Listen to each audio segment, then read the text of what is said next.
the bread here, and Merry Christmas, because we're still in this Christmas season, and Happy Epiphany, because I'm here to prepare us for the Feast of the Epiphany, which we celebrate this weekend, and two traditions that you will encounter.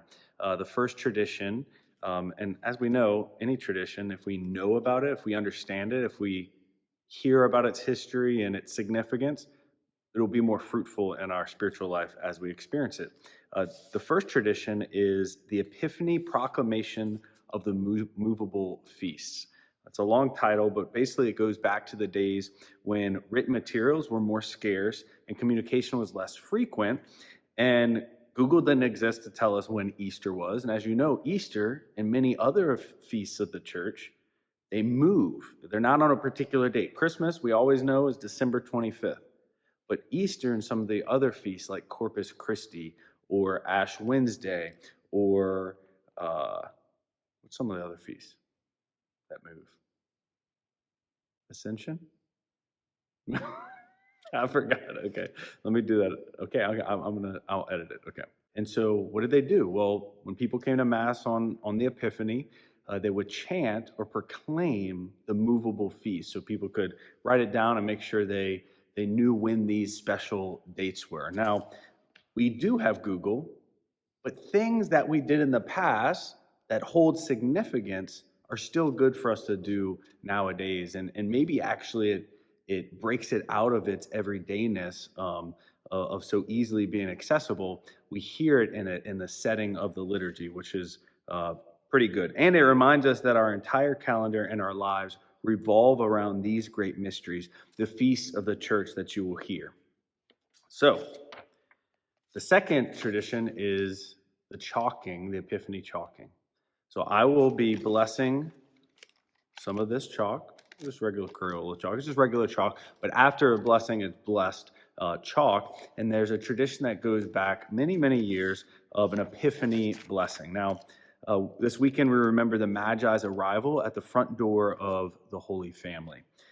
There's been a tradition for each household to claim Christ's blessing over their home with a special prayer and sign written on the doorposts of their homes. I will bless this chalk this weekend and send you home for your own blessing. So I'm not coming to every single person's house. I bless the chalk. You take authority over your own households, your own families, and you do the blessing.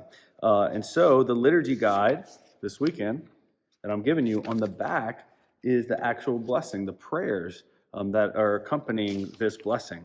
And as you see, after you pray this prayer, someone, the father, the mother, maybe three of the kids, the three wise men, if you will get up on a ladder and they'll write 20 cross, C cross, M cross, B cross, 24 on the lintel or the doorpost that you most often come into your house through. And this is to remind us of Christ's blessing on our homes throughout the year, but also reminds us of the three wise men, right? CMB, Caspar, Melchior, and Balthazar, the traditional names of the three wise men. It also stands for Christus Mansionem Benedicat, which means may Christ bless this house. So you pray the prayer, you do the blessing, and lastly, it gives you a good evangelization opportunity. When someone comes in, they say, why is there, people are used to the little things on your doorpost, like saying how high people are or how tall they are, and they grow throughout the years, and then they know what that is, but they don't know what this 20 cross CMB cross 24 is. You get to say, well, it's a symbol for the blessing that God bestowed on our household in this new year.